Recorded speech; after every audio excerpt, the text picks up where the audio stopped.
Hey, so glad you're back. I'm here with another video. It's been a few days. I have been spending time feeling into the things that have been going on in our world, and there is a lot of expansion happening, to say the least. So, sending y'all a lot of love today and always, but I want to share specifically on this video about what happens when your spiritual life just doesn't make sense. And you know that you don't have a map to where you're headed. You just know that you are not comfortable where you are. Hi, my name is Alicia Christine, and I am an intuitive wellness guide. And I help women specifically reconnect to their bodies, calm lifestyle inflammation, so that you can restore your vitality and do it without apologies, without shame, and also without overriding your nervous system, which ain't easy, but you can do it. We can do it.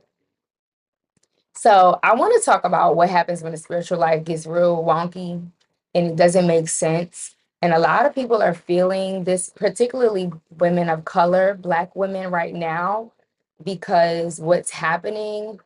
Perhaps if you are of the background of the Christian faith, there's a lot of incongruent behavior, some behavior that is not consistent with the character that should be portrayed from a believer. And there's a moment when you just know you can't stay where you are. And this is the moment I feel like for a lot of women. I'm never trying to talk people out of their beliefs, but what I am sharing is what I experienced when I began to spiritually evolve and expand. And I want to give you at the end of this video or mid video the three things that I wish that I knew when I was in that time of my life, that expansion era of my life. And we're always there. But for the initial part of that, let's get into it.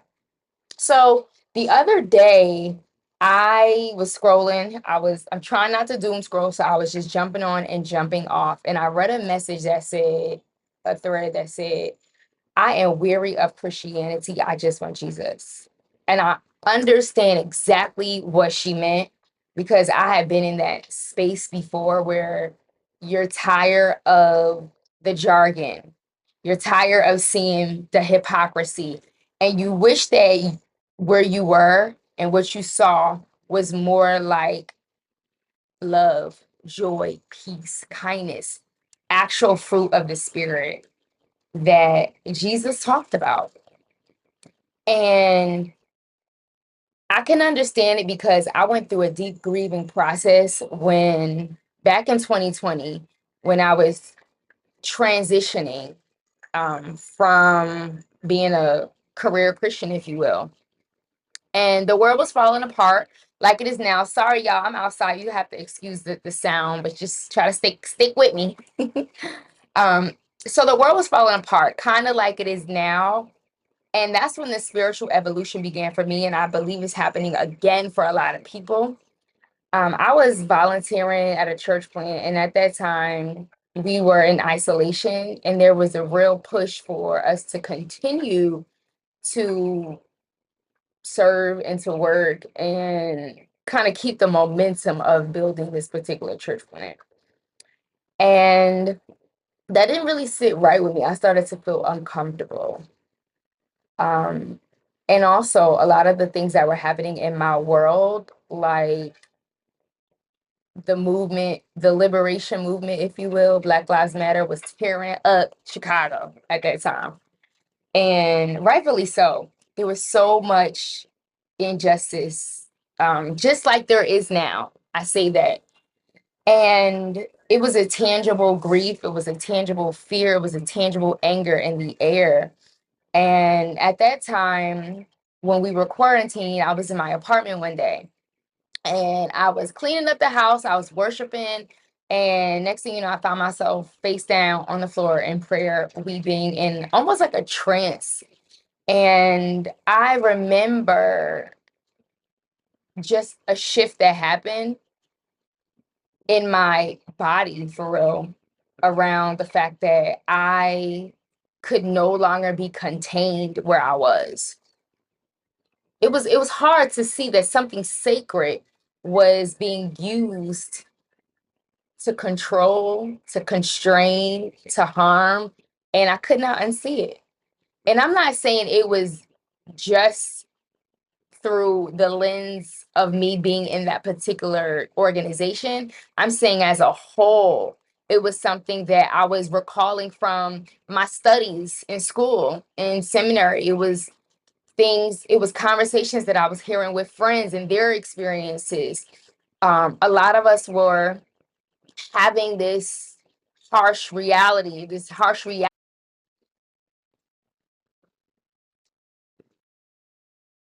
It was hard for me to believe that there were so many things that were wrong that were being done, and they were being done in Jesus' name. That was hard for me.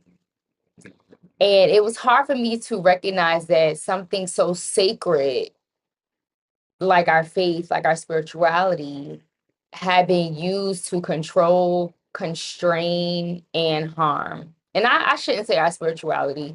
Maybe some people want to call it that, but your faith, your religion. And I could not unsee that. And so fast forward, I left that community. And when I had time to heal and really think and recover, I began to make the connection between dis-ease and the doctrine.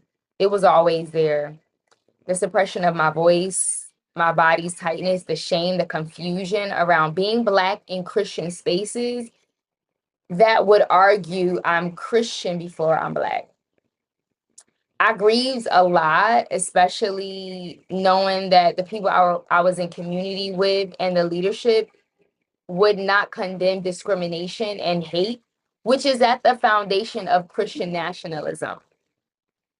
The biggest issue I had was the support for the Orange Man. Mhm.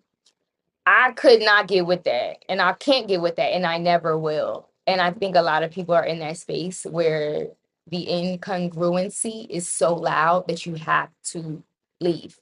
You have to figure out what you're going to do. You have to you have to shift.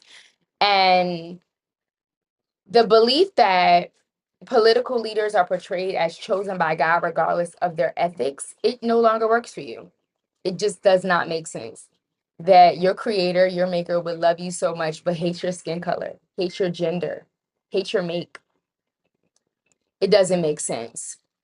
And so maybe you have had a revelation about why it's time for you to redefine your beliefs and to stand 10 toes down on where you are. Or maybe you don't know where you are. You just know you're not where you used to be, or you feel uncomfortable where you are. I'm not going to preach a sermon about Jesus, but I will say that if you study the life and ministry of Jesus Christ, it's drastically different from today's typical Christian representation of who he was. So, what happens when you know you have to leave where you were or where you are, but you don't quite know where you're headed spiritually? You just know that you want to feel free. And you deserve to feel free in your mind, body, and spirit. So there are three things that I came to understand, not all at once, but over time. And these are things that I wish that I knew when I was expanding. Number one, freedom comes before clarity. Oftentimes, freedom comes before clarity. So you don't leave because you know exactly where you're going. That doesn't even matter right now, right? A lot of you are expanding because what you're experiencing and seeing is dishonest. It's not like what you want in your life. It's not the true example of all of the fruit of the spirit that you know to be true. And also, not having spiritual clarity is not, it doesn't mean that you're lost. It means that you're actually listening to yourself earlier than you used to. Number two, your body knows before your mind does. That summer, I was sleeping a whole lot. Not only do I think I was fighting the C thing, but I was grieving, and my body was telling me it's time to shift, it's time to go, it's time to make a move. And so some of you may be in a situation where your body feels constricted, you feel pressure, you feel physical constraint. Your body may be telling you that you're not in a safe space. And for a lot of you, if you are in certain spaces, certain churches, certain organizations, you are not. You are not. And another thing I want to say is wanting to be free is not rebellious. It's not failure. It's not I'm giving up. Um, it's not a thing to be ashamed of. It's really your spirit asking you, it's really your nervous system asking you for more space and truth. If where you are does not feel good to your body, that's really all the excuse, if you will. That's all you need. That's all you need. But sometimes we don't feel free enough. But I know some of you are already free. Listen, number 3, things that I wish I would have known when I was spiritually expanding is that freedom is a direction and not a destination. So you don't have to feel like, oh, I know exactly the identity that I'm shifting into. I know exactly who I want to be. I know exactly what is going to make me feel good or where I'm going to belong. None of that really matters in the moment. Just know that moving forward to what feels lighter is good enough right now. It's good enough right now. That in-between space is not a mistake. And rather, it's a sacred pause. It's for you to think. It's for you to start to examine your life and what you want and how you want to feel. And to trust your inner guidance and trust the spirit within you. Trust your sovereignty. Trust yourself, which is something that you've been taught that you cannot do, but you can. I always say that. I always come back to that because a lot of the decisions that we fail to make when it comes to our faith and spirituality come from a distrust. It comes from a doctrine of distrust. But I want you to know that you can trust yourself. All right, so who I am and what I share comes from a place of wholeness. It comes from a place of not being whole and being fragmented, trying to put the pieces together of my spirituality, of my spiritual life, and who I want to be and my identity. And when my mind, body, and spirit came back together, came back into oneness, came back into alignment, I had more freedom. I experienced a new level of freedom. And so I'm never trying to preach y'all or teach y'all into a certain pathway outside of sovereignty, outside of personal autonomy. Everything I share comes from the goal of getting you back to you. And so because of this, I'm hosting a meditation and embodiment session.